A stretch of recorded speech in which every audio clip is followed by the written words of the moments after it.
इस वीडियो में हम चर्चा कर लेते हैं IBPS PO प्रिलिमिनरी एग्जामिनेशन के लिए क्वांट के सेक्शन में यानी मैथ्स के सेक्शन में आपकी स्ट्रेटेजी क्या रहनी चाहिए और क्वेश्चन की सीक्वेंस क्या रहनी चाहिए, यानी कौन से क्वेश्चन पहले अटेम्प्ट करें तो आप कम से कम समय में मैक्सिमम मार्क्स ले पाओ। तो चलिए शुरू कर लेते हैं। ध्यान रहे हमने ऑलरेडी रीजनिंग की स्ट्रेटेजी आपको बता दी है। अगर आपने वो वीडियो नहीं देखा है तो लिंक डिस्क्रिप्शन में अवेलेबल है, वहां जाके आप चेक कर सकते हो। ये हमारा ऑफिशियल इंस्टाग्राम पेज है IBPS_गुरुजी। अगर आपने इसको फॉलो नहीं किया है तो इसको जल्दी से जाकर फॉलो कर लो, क्योंकि यहाँ पे मैं होता हूँ most of the time online और आपके सभी क्वेरीज का आंसर तुरंत कर देता हूँ। और मैंने ऑलरेडी आपके साथ 15 इंपॉर्टेंट टॉपिक की लिस्ट शेयर कर दी है, जहाँ से 85 से 90 मार्क्स का पूछा जाने की संभावना है। तो वो वीडियो भी ज़रूर से चेकआउट करें, लिंक डिस्क्रिप्शन में अवेलेबल मिल जाएगा। सबसे पहले बता दूं कि इस वीडियो में आपको 3 चीज़ें देखने को मिलेगी, स्ट्रेटेजी के बारे में, सीक्वेंस के बारे में और प्रीवियस ईयर का कट ऑफ क्या रहा था उसके बारे में। सबसे पहले बात कर लेते हैं क्वांटिटेटिव एप्टीट्यूड में 35 क्वेश्चन पूछे जाते हैं, उसके लिए केवल 20 मिनट का समय दिया जाता है। अगर आप रफली भी कैलकुलेट करेंगे तो आपके लिए 34 सेकंड्स जितना समय मिलता है एक क्वेश्चन के लिए, यानी आपको आधी मिनट में एक क्वेश्चन सॉल्व कर देना रहेगा, तभी आप 35 क्वेश्चन अटेम्प्ट कर पाओगे। बट जाहिर सी बात है पीओ की एग्जाम में तो डिफिकल्टी लेवल रहेगा, तो 35 आउट ऑफ 35 कर पाना नामुमकिन तो नहीं है, बट मुश्किल भी ज़रूर है। बट अगर आप अच्छी प्रैक्टिस करोगे तो डेफिनेटली आप मैक्सिमम स्कोर कर पाओगे और मैक्सिमम अटेम्प्ट भी कर पाओगे।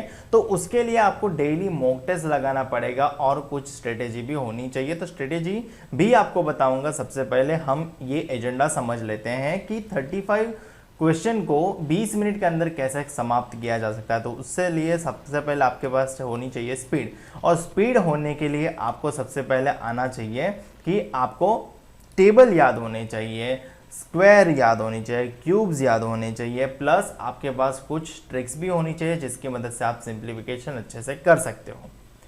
अब स्पीड तो आपकी आ जाएगी, स्पीड से अटेम्प्ट भी हाई हो जाएंगे, बट अगर आपका एक्यूरेसी लेवल सही नहीं है तो आपका स्कोर उतना नहीं आ पाएगा। इसके लिए आपके पास एक्यूरेसी भी होनी चाहिए कि अगर मैं 30 अटेम्प्ट करूं तो मेरे मार्क्स जो है वो 28 समथिंग तो हो ही, यानी 1-2 गलत होने की गुंजाइश चल सकती है, बट उससे ज़्यादा नहीं। अगर आप 30 अटेम्प्ट कर रहे हो और आपके मार्क्स आ रहे हैं सिर्फ 12 या 15 तो आपका एक्यूरेसी लेवल वेरी पुअर है, तो ये कभी भी एक्सेप्टेबल नहीं है। हालांकि अगर आ ही रहे हैं तो कोई इश्यू नहीं है, बट अगर आपको प्रैक्टिस करेंगे तो आपके ये स्कोर डेफिनेटली इंप्रूव होगा, और उसके लिए आपको मॉक टेस्ट लगाते रहना पड़ेगा। तो डेली आप एक मॉक टेस्ट सॉल्व करो, उसको एनालिसिस करो, उसमें जो आपके क्वेश्चन सही हो गए उसको सुधार करो कि उसमें और टाइम कैसे बचाया जा सके, और जो क्वेश्चन नहीं अटेम्प्ट हुए हैं उसको अटेम्प्ट करने की कोशिश करो, और जो क्वेश्चन नहीं आते या फिर गलत हुए हैं उसको भी सुधार करो, और उसको नेक्स्ट टाइम सही कैसे किया जाए उस पर भी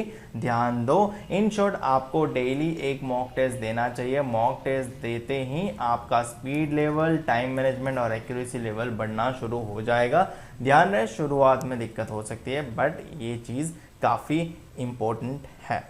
अब बात कर लेते हैं कि सीक्वेंस क्या रहनी चाहिए। देखो सीक्वेंस के बारे में सबसे पहले बता देता हूँ कि सबसे पहली प्रायोरिटी होनी चाहिए ना, तो ये इन टॉपिक्स की होनी चाहिए। पीओ के एग्जाम में तो जाहिर है आपको सिंप्लीफिकेशन या फिर अप्रोक्सीमेशन, पीओ के एग्जाम में मेजॉरिटी अप्रोक्सीमेशन पूछे जाते हैं, तो 5 नंबर में अप्रोक्सीमेशन देखने को मिल सकते हैं। अब ऐसा नहीं कि हर शिफ्ट के वालों को 5 नंबर में अप्रोक्सीमेशन देखने को मिलेगा, कुछ शिफ्ट वालों को देखने को मिलेगा, कुछ शिफ्ट वालों को देखने को नहीं भी मिल सकता है। सीरीज आपको 5 नंबर में देखने को मिल सकती है, और क्वाड्रेटिक इक्वेशन भी आपको 5 नंबर में देखने को मिल सकते हैं। देखो ये पहले 3 टॉपिक को मिलकर मैं आपको ये शॉर्ट कह सकता हूं कि ये तीनों टॉपिक से आपको मिनिमम 10 मार्क का, 15 नहीं बट मिनिमम 10 मार्क का तो शॉर्ट आएगा। तो सबसे बड़ी गलती आप लोग यही करते हो कि अप्रोक्सीमेशन मैं सॉल्व कर सकता हूं, सीरीज में सॉल्व कर सकता हूं, क्वाड्रेटिक इक्वेशन सॉल्व में कर सकता हूं, तो मैं इसकी प्रैक्टिस क्यों करूं।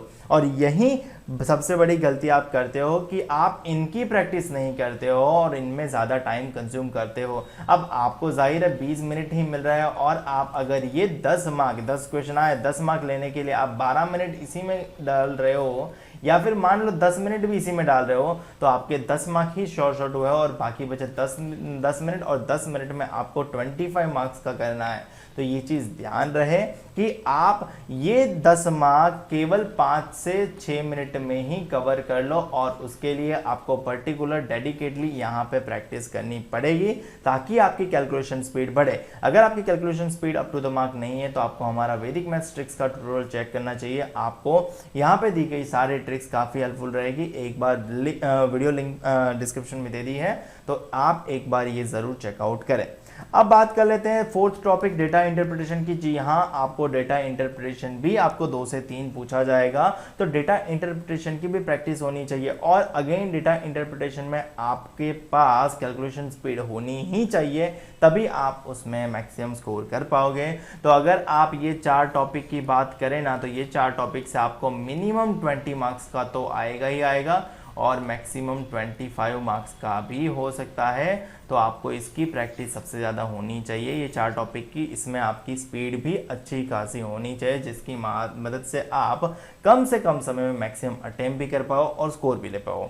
और एक चीज़ ध्यान रखो, टेबल्स अप टू 30 आपको लर्न होने चाहिए, स्क्वायर्स अप टू 50 याद होने चाहिए, और क्यूब अप टू 30 या फिर अप टू 20 भी याद हो तो भी चलेगा।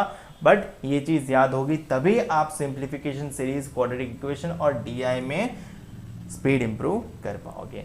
बाकी बचे एरिथमेटिक चैप्टर्स, उसके बाद उसकी प्रायोरिटी आती है, तो ये चीज़ ध्यान में रखें। सबसे पहले आप इन क्वेश्चन के लिए हंट करें और उसके बाद इन क्वेश्चन के लिए जाए। इन क्वेश्चन की प्रायोरिटी लिस्ट वाइज ही मैंने आपको ये अरेंज करके दिया है, तो आप इन क्वेश्चन को इसी प्रायोरिटी में अटेम्प्ट कर सकते हो, या फिर आपको अपनी प्रायोरिटी पसंद है तो आप उसको भी फॉलो कर सकते हो। रीजनिंग का ऑलरेडी मैंने सेक्शन एनालिसिस और प्रायोरिटी लिस्ट बता दिया है, अगर आपने वो चेक नहीं किया है तो लिंक डिस्क्रिप्शन में अवेलेबल है। अब बात कर लेते हैं कट ऑफ के बारे में। तो प्रीवियस ईयर का कट ऑफ जो रहा था 2020 का, जनरल कैटेगरी वालों के लिए 58.75, ओबीसी वालों के लिए 58.50, एससी वालों के लिए 51, एसटी वालों के लिए 43.5 और ईडब्ल्यूएस इकोनॉमिकली वीकर सेक्शन वालों के लिए 57.75। हालांकि प्रीवियस ईयर से हमें कट ऑफ इतना ज़्यादा कंपेयर नहीं करना चाहिए, बट ये चीज़ समझ लो कंपटीशन डे बाय डे बढ़ता है, तो आपको कट ऑफ इनसे ज़्यादा ही सोच के चलना रहता है। बट अगेन पेपर इजी आया तो कट ऑफ हाई जाएगा, पेपर डिफिकल्ट आया तो कट ऑफ लो आएगा। तो ये अगेन डिपेंड करता है लेवल ऑफ डिफिकल्टी पे, फिर नंबर ऑफ पीपल पे, और आपके शिफ्ट कौन सी रही थी उस पर भी। तो बहुत सारे फैक्टर जो है वो इम्पोर्टेंट रहते हैं कट ऑफ डिसाइडिंग में, तो ये चीज़ भी ध्यान में रखिएगा। फिर भी आपको प्रीवियस ईयर के कट ऑफ्स का कंपैरिजन जानना है तो इस वीडियो में मिल जाएगा, सिलेबस जानना है तो इस वीडियो में मिल जाएगा, और अगर सैलरी जाननी है तो इस वीडियो में मिल जाएगी। तीनों वीडियो की लिंक मैंने आपको डिस्क्रिप्शन में दे दी है, एक बार डिस्क्रिप्शन ज़रूर चेक करें। और अगर हमारे चैनल पर नए आए हैं तो चैनल को सब्सक्राइब करना मत भूलिएगा, क्योंकि मैं आपके लिए ऐसे ही वीडियो लाता रहता हूँ। वीडियो अच्छी लगे तो लाइक करो और शेयर करो अपने मैक्सिमम दोस्तों के साथ, ताकि उनको भी इसका बेनिफिट मिले। मिलते हैं अगले वीडियो में, और आपको आपकी एग्ज़ाम के लिए ऑल द वेरी बेस्ट।